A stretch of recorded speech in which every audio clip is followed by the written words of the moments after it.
प्रताप सरनाईक हे नाव येताच आपल्या डोळ्यासमोर येतो तो एक श्रीमंत पॉवरफुल नेता, एसटी मंत्री तसेच एक बडा उद्योजक।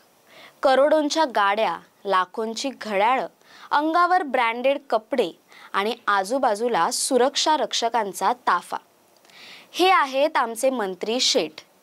एकीकडे मंत्री महोदय या सगळ्या ऐशो आरामात बुडालेले आहेत आणि दुसरीकडे त्यांच्या अधिपत्याखाली काम करणारे एसटी महामंडळाचे हजारो कर्मचारी पोटाला चिमटा घेऊन जगतायत।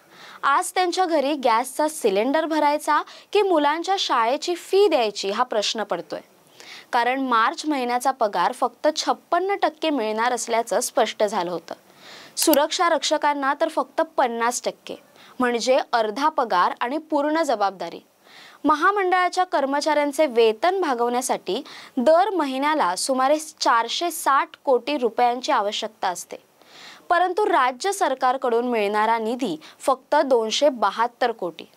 त्यातलीही 40 कोटी थेट एसटी बँकेकडे वळवले गेलेत। त्यामुळे उरलेले पैसे पुरेसे न पडता कर्मचारी संकटात सापडलेत। सरकारकडून स्पष्ट सांगण्यात आलं होतं, सध्या पूर्ण पगार शक्य नाही। हे ऐकल्यानंतर कर्मचाऱ्यांमध्ये प्रचंड संताप पसरला होता। मात्र आता सरकारने अखेर पूर्ण पगार देण्याचा निर्णय घेतलाय। पण प्रश्न असा आहे की पुढेही हे संकट पुन्हा उद्भवणार का? आज मिळणारा पूर्ण पगार ही कर्मचाऱ्यांसाठी तात्पुरती दिलासा देणारी बाब आहे, पण पगार देण्याचं हे संकट पुन्हा पुन्हा का उभं राहतंय? आर्थिक नियोजनात दोष कुठे आहे? सरकार एसटी महामंडळाकडे केवळ तात्पुरती जबाबदारी म्हणून पाहतंय का? आणि हे जर चालू राहिलं तर पुढील महिन्यांमध्ये पुन्हा याच कर्मचाऱ्यांना वेतनासाठी संघर्ष करावा लागेल का? 2018 पासून महागाई भत्ता थकीत आहे। उच्च न्यायालयानेही सरकारला स्पष्ट आदेश दिले होते की थकीत भत्ता एकरकमी द्यावा, पण त्या आदेशालाही केराची टोपली दाखवण्यात आली। कर्मचाऱ्यांनी वेळोवेळी आंदोलन केलं, संप पुकारला, काही जण उपोषणाला बसले, काहींनी आत्महत्याही केली, पण तरीही सरकारचे डोळे उघडत नाहीयेत। आणि सध्या तर ही स्थिती इतकी बिकट आहे की जे कामगार आहेत त्यांनाही वेळोवेळी पगारासाठी लढावं लागतंय। एसटी कर्मचारी हे आपल्या लाल परीचे खरे चालक आहेत। ग्रामीण भागात अजूनही लाखो लोक एसटीवर अवलंबून आहेत, पण हीच लाल परी चालवणारे, देखभाल करणारे कर्मचारी मात्र उपेक्षित आहेत। त्यांचे प्रश्न ऐकायला कोणी नाही।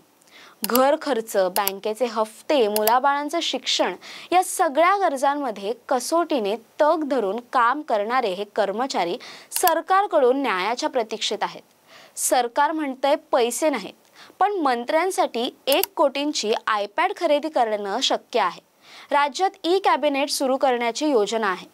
मग प्रश्न पडतो, कर्मचाऱ्यांचं पोट भरण्यासाठी पैसा नाही, पण मंत्र्यांच्या लक्झरीसाठी कसा काय असतो?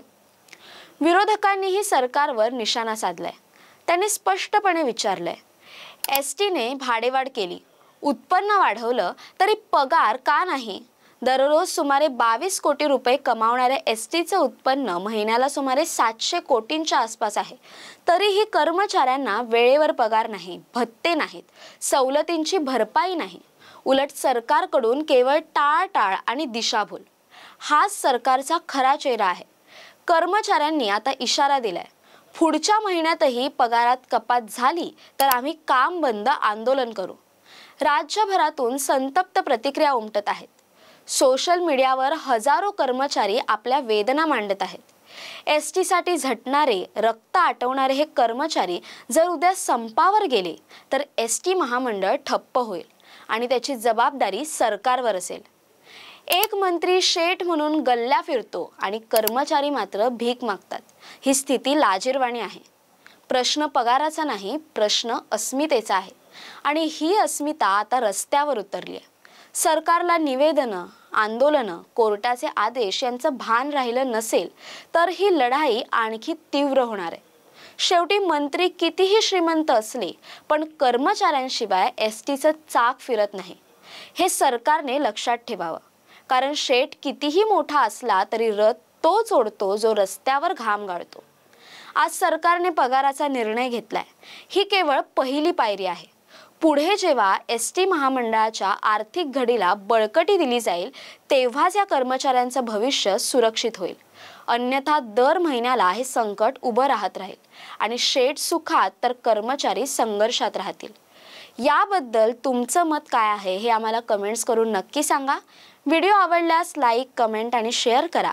तसेच अशाच नवनवीन व्हिडिओजसाठी टाइम महाराष्ट्राला सबस्क्राईब करा. धन्यवाद.